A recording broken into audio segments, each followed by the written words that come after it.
Morning dear students. आज हम discuss करेंगे basic concept of logarithm. It is a very important mathematical tools for physics. Basic concept of logarithm.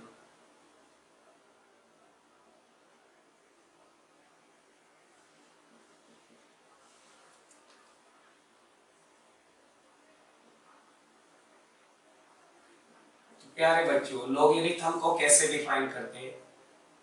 If a to the power m equal to b, then m is called logarithm to the base a, to the base a। तो m को हम क्या कहेंगे? Logarithm कहेंगे। किस base पर कहेंगे? a base पर कहेंगे। और इसको फिर नोटेशन क्या होगा लिखने का तरीका, वो अभी हम बताते हैं। Then m is called logarithm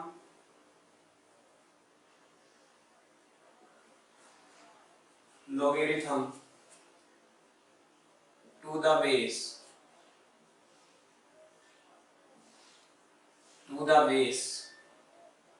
a, to the base a base पर logarithm and written as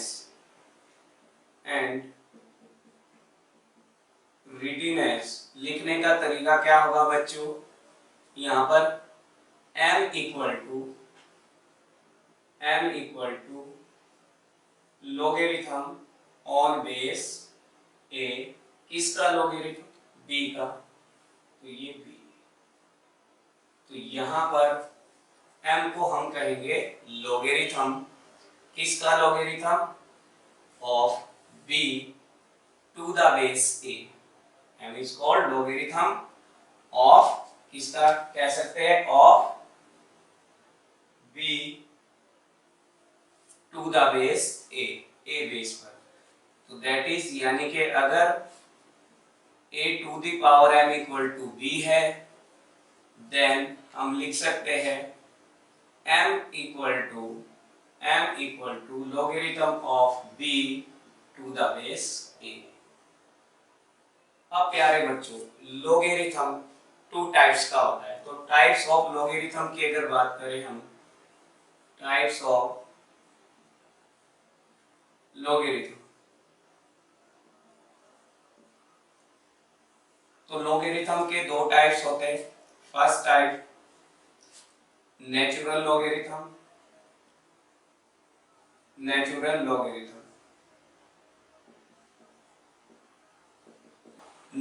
logarithm वो logarithm होता है जो बेस e पे रिटन किया जाता है, बेस e पे लिखा जाता है। प्यारे बच्चों, बेस e हो तो ऐसे logarithm को हम नेचुरल logarithm कहते हैं। और इसका नोटेशन हम ln b भी लिख सकते हैं। क्या लिख सकते हैं? ln b का मींस क्या होता है? logarithm on base e। Base कहाँ है? ये log के नीचे है ना, e लिखा हुआ है, इसी को हम बेस कहते हैं। ठीक है, जैसा कि यहाँ समझाया है ना। b नंबर का logarithm लिया, किस बेस पे लिया? a बेस पर। तो ये बेस कहलाता है प्यारे बच्चों। This is called base. ये कहलाएगा बेस, ये बेस कहलाएगा। ठीक, तो जो नेचुरल logarithm है उसका बेस हमेशा कितना होगा? e होगा, है ना, स्मॉल e। एक नंबर होता है e जो लाई करता है 2 और 3 के बीच में। एग्जैक्ट वैल्यू तो इसकी हम एग्जैक्ट वैल्यू नहीं बता सकते। नियर बाय वैल्यू जो होती है प्यारे बच्चों, जैसे पाई होता है तो पाई की एग्जैक्ट वैल्यू नहीं होती, उसकी जो अप्रोक्सीमेट वैल्यू ली जाती है वो 3.14। वैसे ही e भी एक इरेशनल नंबर होता है, पाई भी एक इरेशनल नंबर है। तो e की वैल्यू एट अबाउट होती है 2.718। तो ये वैल्यू होती है, ठीक है, इसकी e की वैल्यू। तो नो आपका ये नेचुरल logarithm। दूसरा logarithm होता है, सेकंड टाइप है, सेकंड टाइप ऑफ logarithm। ठीक है, सेकंड टाइप ऑफ logarithm है कॉमन logarithm।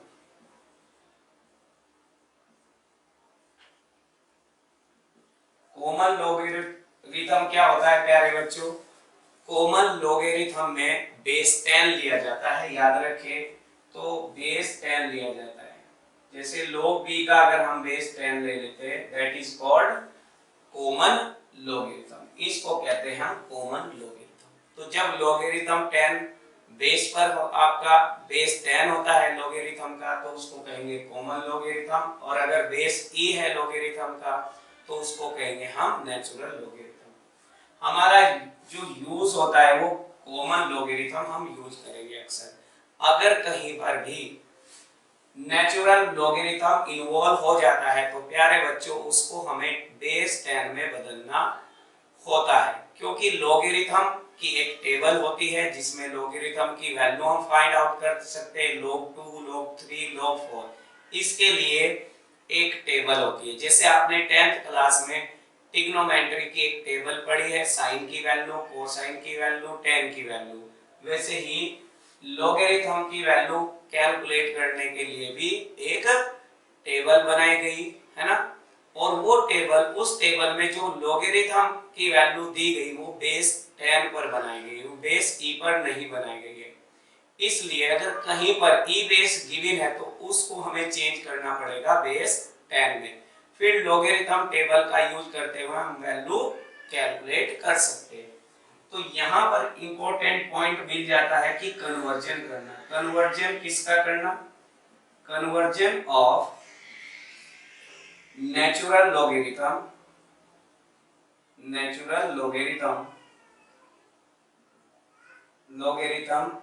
ठीक है, इनटू कॉमन लोगेरिथम, तो कॉमन लोगेरिथम में कैसे कन्वर्ट करते हैं? तो नेचुरल, अगर हमारे पास नेचुरल लोगेरिथम है बेस e पर, तो बेस e को बेस 10 में अगर प्यारे बच्चों हमें चेंज करना है तो हम मल्टीप्लाई करेंगे 2.303। अब ये जो लोगेरिथम है बेस 10 में कन्वर्ट हो जाएगा। तो इट्स वेरी इंपॉर्टेंट फॉर्मूला। तो ये एक इंपॉर्टेंट फॉर्मूला हमें मिल जाता है। तो यहाँ पर ये बेसिक कॉन्सेप्ट मैंने बताया। और हमेशा ध्यान रखें लोगेरिथम केवल पॉजिटिव नंबर का ही एग्जिस्ट करता है, समझे नहीं? निगेटिव नंबर का लोगेरिथम एग्जिस्ट नहीं करता। निगेटिव नंबर का लोगेरिथम कभी एग्जिस्ट नहीं करता। तो केवल लोगेरिथम हम पॉजिटिव नंबर का ही लेते हैं, हमेशा याद रखो। तो यहाँ पर जो b और a है तो वो हमेशा पॉजिटिव होने चाहिए प्यारे बच्चों, ठीक है ना। इसकी वैल्यू b और a की वैल्यू क्या रखी जाती है? पॉजिटिव, है ना। ओनली पॉजिटिव नंबर का लोगेरिथम ही एग्जिस्ट करता है। तो ये भी नोट रख लेना है, logarithm can be taken only positive number का लोगेरिथम हम लेते हैं। तो ये बेसिक कॉन्सेप्ट था। अब स्टैंडर्ड फॉर्मूले की बात करते हैं कि लोगेरिथम के स्टैंडर्ड फॉर्मूले कौन कौन से होते हैं, ठीक है।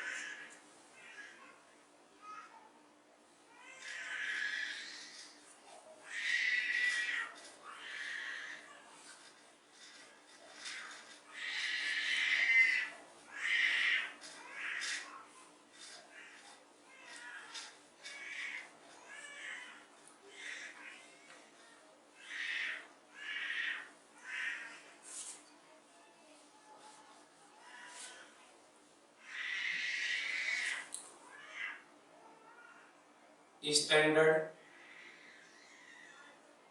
फॉर्मूले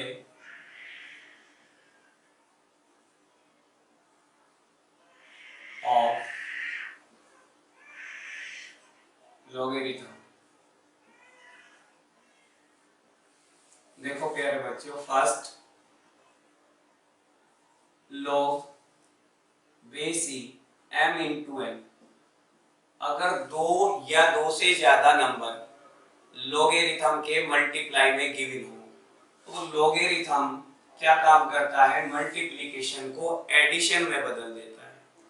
तो जो ये मल्टीप्लाई रूल है ये हमें मिल जाता है log m on base e plus log n on base e। अब यहाँ पर अगर बेस e है तो यहाँ पर बेस e ही आएगा, और अगर 10 बेस है तो बच्चों यहाँ 10 बेस ही लिखेंगे। क्लियर? तो ध्यान रखें, अगर मल्टीप्लाई है तो एडिशन में हमें रिजल्ट मिलता है। अब चाहे 2 नंबर की मल्टीप्लाई हो या 3 नंबर की हो या 3 से ज्यादा नंबर की, तो एडिशन रूल कहलाएगा। मल्टीप्लिकेशन को किस में चेंज करता है? एडिशन में। ठीक है। सेकंड, ये मल्टीप्लिकेशन था, और अब डिवीजन है। तो जो भी डिनोमिनेटर में नंबर आएंगे अगर सेपरेट आउट करेंगे, हम अलग अलग करेंगे, लॉगरिथम m को अलग करेंगे, n को अलग करेंगे, तो जो डिनोमिनेटर में नंबर है वो माइनस में आएगा बच्चों। किसमें आएगा? माइनस में। अब डिनोमिनेटर में चाहे 1 नंबर हो चाहे 2 नंबर हो, वो हमेशा माइनस में राइट करेंगे फॉर्मूला जब लिखेंगे। तो ये स्टैंडर्ड फॉर्मूले होते हैं, ध्यान रखने आपको। Third, log e exponent form में है, m to the power n है, तो ये जो पावर है ये आगे आ जाएगी, तो यानी कि इसको हम लिखेंगे n log base e m, ये लिख देंगे। फोर्थ फॉर्मूला होता है base change formula. Base change formula, base change formula क्या होता है? अगर log base n log m है तो हम इसको लिख सकते हैं log m upon log n, और यहाँ पर बेस आप कुछ भी रख सकते हैं, e भी रख सकते हैं, या तो e रखे या 10 बेस रखे, एज पर योर चॉइस, है ना, जो भी आप चाहते हो। बेस e चाहिए हमें, बेस e ले सकते हैं, बेस 10 चाहिए, बेस 10 ले सकते हैं। ठीक है ना। और बेस भी हमेशा प्यारे बच्चों जैसा मैंने बताया मस्ट बी पॉजिटिव, पॉजिटिव होना चाहिए लॉगरिथम का बेस। ठीक है ना। तो ध्यान रखिए ये कहलाता है बेस चेंज फॉर्मूला, है ना। फिफ्थ, अगर e है, e की पावर प्यारे बच्चों m log base e a है, तो ये m यहाँ पर पहुंच जाएगा, जैसा कि लॉगरिथम में हमने पावर में बताया। अगर हम इसको रिवर्स में लिखें तो रिवर्स में ऐसे लिखेंगे, इसको रिवर्स में लिखे तो log m by n, इसको रिवर्स में लिखेंगे, है ना। तो मल्टीप्लाई को हम एडिशन में, एडिशन को मल्टीप्लाई में, डिवीजन को हम सब्ट्रैक्शन में, सब्ट्रैक्शन को हम डिवीजन में, और यहाँ पर जो एक्सपोनेंट फॉर्म है ये एक्सपोनेंट को विदाउट एक्सपोनेंट फॉर्म और विदाउट एक्सपोनेंट फॉर्म को एक्सपोनेंट फॉर्म में बदल सकते हैं। और बेस चेंज करना हो, n बेस था, यहाँ पे बेस ही ले आए, log m को ऊपर लिखो, log n को नीचे लिखो। ठीक है ना। तो बेस चेंज हो जाएगा। अब e की पावर m, यहाँ log का बेस e है और यहाँ पर भी e है, तो m को इस तरफ ले जाएंगे, ये मिलेगा हमें e की power log e a to the power m। अब ये वाला इससे कैंसिल हो जाएगा, तो हमें नेट रिजल्ट मिलेगा प्यारे बच्चों a की पावर m।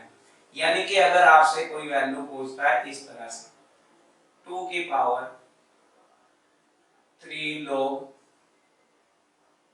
4 और यहाँ बेस 2 है, तो ये वैल्यू हो जाएगी, ये यहाँ पे जाएगा, log बेस 2 है, यहाँ भी बेस 2 है, तो कैंसिल हो जाएंगे, 4 की पावर 3, यानी कि 4 मल्टीप्लाई 4। ठीक है ना। यहाँ पर आंसर आ जाएगा आपका। ठीक है, 4 की पावर 3 आंसर आ जाएगा। अब नोट रख लेना है प्यारे बच्चों, लोगेरिथम ऑफ 1 का जो लोगेरिथम होता है वो 0 होता है ऑन बेस a, है ना। a क्या है? a कुछ भी हो सकता है, यानी कि पॉजिटिव नंबर होना चाहिए। a क्या होना चाहिए? पॉजिटिव नंबर होना चाहिए, ये याद रखें। a हमेशा क्या होना चाहिए? बेस 0 से बड़ा। ठीक है, तो 1 पर क्या होती है? वैल्यू 0 होती है। Second point,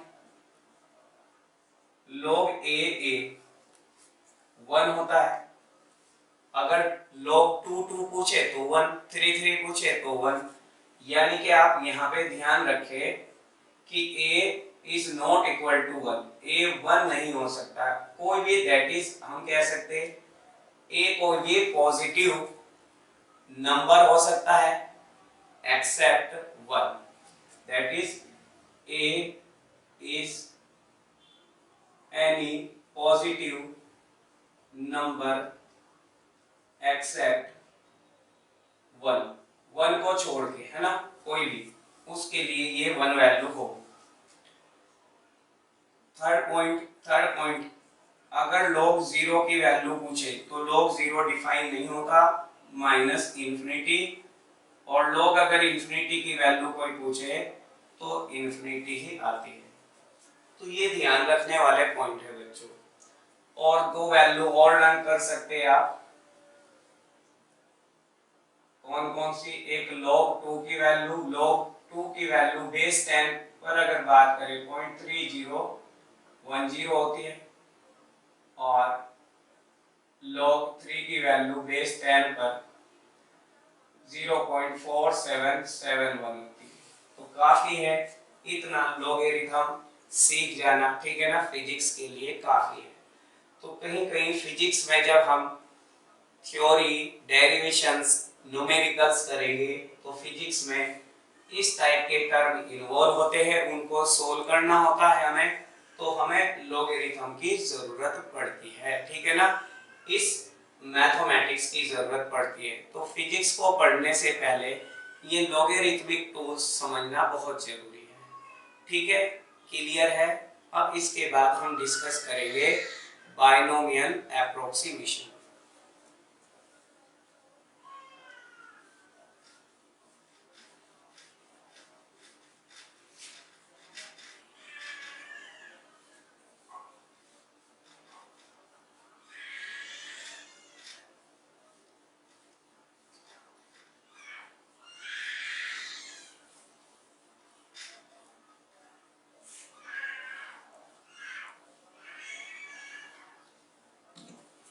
So next mathematical tools for physics is binomial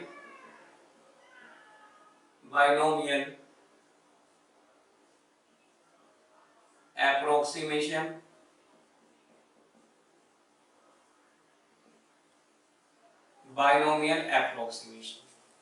तो बाइमिस होता है 2 और नोमियल होते हैं टर्म्स।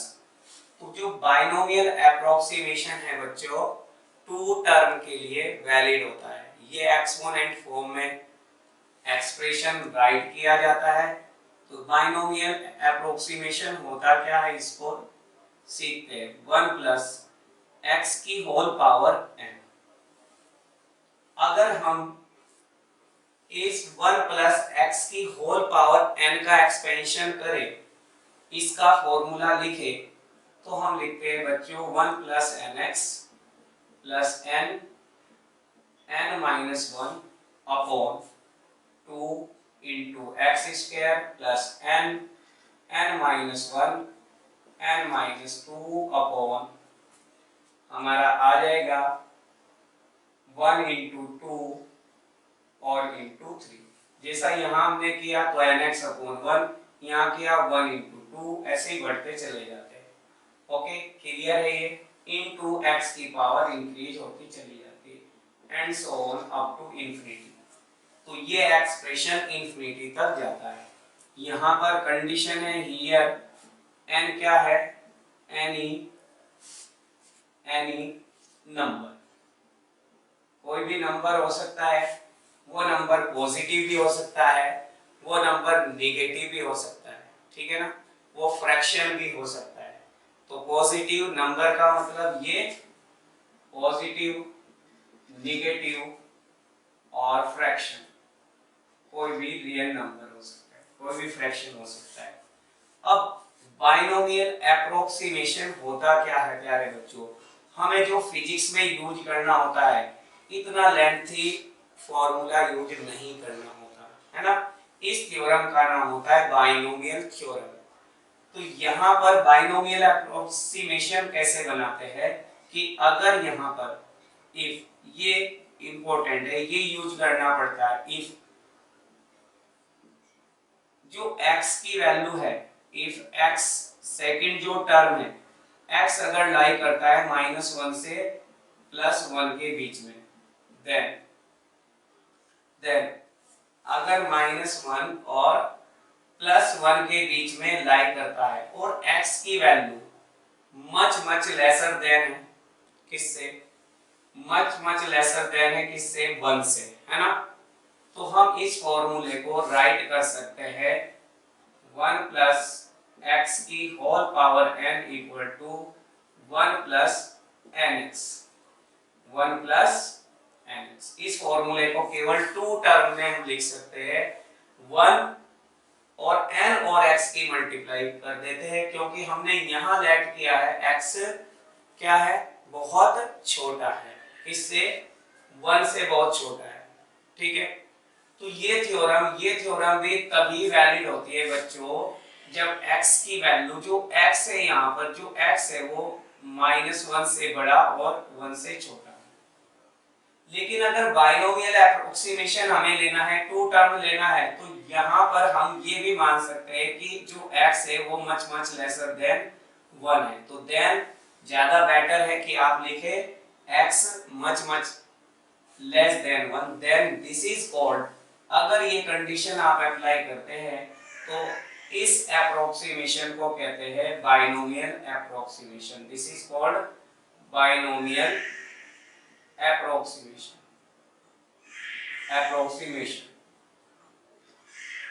ओके, जैसे फॉर एग्जांपल अगर हमारे पास x प्लस a की होल पावर n है, तो यहाँ पे हमें 1 बनाना पड़ेगा बच्चों। तो उसके लिए हमें x कॉमन लेना पड़ेगा, x की पावर n कॉमन लेंगे, 1 प्लस a अपॉन x आ जाएगा होल पावर n। अब अगर हमसे बोला गया है कि a अपॉन x की वैल्यू 1 से बहुत छोटी है, तो हम इसको लिखेंगे x की power n 1 plus n multiply a upon x। ये तभी हम राइट कर सकते हैं if x a by x much lesser than 1, जब a बाय x की वैल्यू 1 से बहुत छोटी हो। सेकंड, जैसे अगर हमारे पास एक एक्सप्रेशन आता है 1 प्लस h कोई भी हाइट है और r रेडियस ऑफ अर्थ है सपोज, होल पावर -2 है। तो हाइट मान लिया 10 मीटर है और रेडियस ऑफ अर्थ कितनी होती है, 6400 किलोमीटर। तो अगर 10 मीटर को किससे डिवाइड करें बच्चों, 6400 किलोमीटर से। 6400 किलोमीटर तो बहुत बड़ी वैल्यू है और 10 मीटर बहुत छोटी वैल्यू है। तो h अपॉन r की जो वैल्यू हमें मिलेगी डिवाइड करके वो बहुत ही स्मॉल मिलेगी, 1 से बहुत ज्यादा स्मॉल मिलेगी। तो हम यहाँ पर ये फॉर्मूला अगर हमें एक्सपेंड करना है तो पावर की मल्टीप्लाई सेकंड वाले टर्म में कर देंगे, तो ये मिलेगा 1 - 2h अपॉन r, है ना। s क्योंकि हमें पता है, यहाँ पे ऐसा क्यों लिखा हमने, बाइनोमियल फॉर्मूले के अकॉर्डिंग 1 प्लस nx। ये हमें पता है क्योंकि h क्या है, h तो बहुत छोटा है और r बहुत बड़ा है, इसका रेशियो बहुत कम आने वाला है, 1 से बहुत ही लेसर मिलने वाला है, इसलिए ये हम लिख सकते हैं। तो इस टाइप के अगर हमें कहीं फिजिक्स में टर्म इन्वॉल्व होते हैं तो हम बाइनोमियल एप्रोक्सीमेशन का यूज करते हैं। तो ये बाइनोमियल एप्रोक्सीमेशन भी बहुत इंपॉर्टेंट है फिजिक्स के लिए, ठीक है। तो नेक्स्ट टूल की हम बात करते हैं quadratic equation.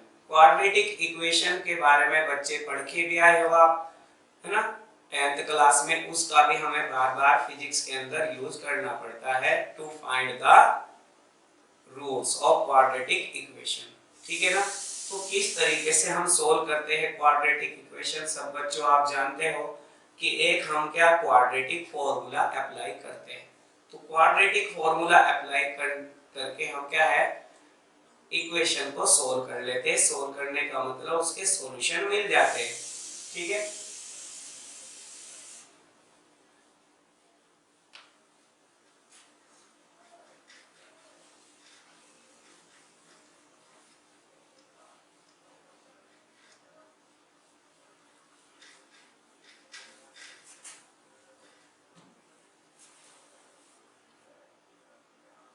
solution of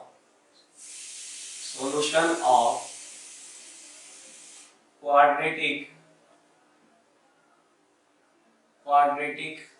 equation। अब क्वाड्रेटिक इक्वेशन होती क्या है, जिसकी डिग्री 2 होती है बच्चों। Degree means highest power of x। x की हाईएस्ट पावर 2 होनी चाहिए, उसको क्वाड्रेटिक इक्वेशन कहते हैं, है ना। तो ये ax square plus bx plus c, this is called quadratic equation. ये क्या कहलाएगी, क्वाड्रेटिक इक्वेशन। तो बच्चों इसके कितने रूट्स होंगे, इसके 2 रूट्स होंगे, क्योंकि इसकी डिग्री कितनी है, इसकी डिग्री कितनी है, डिग्री कितनी है 2। हाईएस्ट पावर ऑफ इसकी x की सेकंड डिग्री है, ठीक है। तो अगर सेकंड डिग्री है तो रूट्स यहाँ पर कितने मिलते हैं, 2 ही रूट्स मिलते हैं, जिनको आप अल्फा कहते हैं, x इक्वल टू अल्फा और x इक्वल टू बीटा। अब x इक्वल टू अल्फा का अल्फा है, यानी कि अल्फा की वैल्यू क्या होगी किसी इक्वेशन में, और बीटा की वैल्यू क्या होगी। तो उसके लिए हम सॉल्यूशन इज क्या देते हैं, इसका सॉल्यूशन देते हैं क्वाड्रेटिक फॉर्मूले से। x equal to minus b plus minus discriminant, और डिस्क्रिमिनेंट कितना होता है बच्चों, B square minus 4ac upon 2a। तो यहाँ पर x इक्वल टू अल्फा की वैल्यू मिल जाती है minus b, take positive side upon 2a, and second value x की beta minus b square minus 4ac upon 2a। इस तरह से हम रूट कैलकुलेट कर लेते हैं ये फॉर्मूला अप्लाई करके। फॉर एग्जांपल, जैसे हमें x square minus 5x plus 6 को सोल्व करना है, तो आप एक तो तरीका है स्प्लिटिंग बाय मिडिल टर्म्स को स्प्लिट करके इस इक्वेशन को सोल्व कर सकते हैं, जो 10th क्लास में आपने सीखा या प्रीवियस क्लास में सीखा हुआ है, ठीक है ना। लेकिन अक्सर करके हमें जरूरी नहीं है कि आपका हमारे स्प्लिटिंग बाय मिडिल टर्म्स करके लीनियर फैक्टर थोड़ा सा बच्चों को टफ लगने लगते हैं, इसलिए कॉमन फॉर्मूला बता रहा हूं मैं। ये क्वाड्रेटिक फॉर्मूले का यूज करते हुए आप इजीली निकाल सकते हैं x की वैल्यू। तो यहाँ पर बच्चों हियर अगर हम बात करें, यहाँ पर a की वैल्यू कितनी है, a इक्वल टू 1 हो गया, कंपेयर कराएंगे, और x का कोफिशिएंट हो गया b equal to, with sign रखेंगे -5 और c इक्वल टू 6। अब हम x की वैल्यू निकालेंगे अल्फा की वैल्यू। तो अल्फा हमारा क्या है, -b, तो b कितना है -5, तो -5 प्लस b स्क्वायर कितना है -5 का स्क्वायर यानी कि 25 माइनस 4, a कितना है 1, a इंटू सी रखेंगे 1 इंटू 6 अपॉन 2a, a की वैल्यू 1। तो बच्चों कितना मिलेगा हमें 5, ये देखो 6 4 जा 24, 25 माइनस 24 हमें 1 मिला, 1 का स्क्वायर रूट 1/2, तो ये मिल जाता है 6/2, यानी कि 2 3 जा 3। एक तो हमें x की वैल्यू 2 मिल जाती है। इसी तरह से हम सोल्व करेंगे बीटा के लिए, है ना। तो बीटा ये तो सेम आएगा 5, बस यहाँ पर चेंजिंग आएगी बच्चों -1/2, तो 4/2 यानी कि 2। तो इसके हमें रूट्स मिल जाते हैं, x की वैल्यू हमारी सोल्व करके मिल जाती है। x की वैल्यू कितनी मिल जाती है बच्चों, सो x इक्वल टू हमारा मिल गया 3 इंटू 2 रूट्स हमें यहाँ पे मिल जाते हैं, ठीक है। तो इस प्रकार से हम सोल्व कर सकते हैं किसी भी क्वाड्रेटिक इक्वेशन को। Thank you.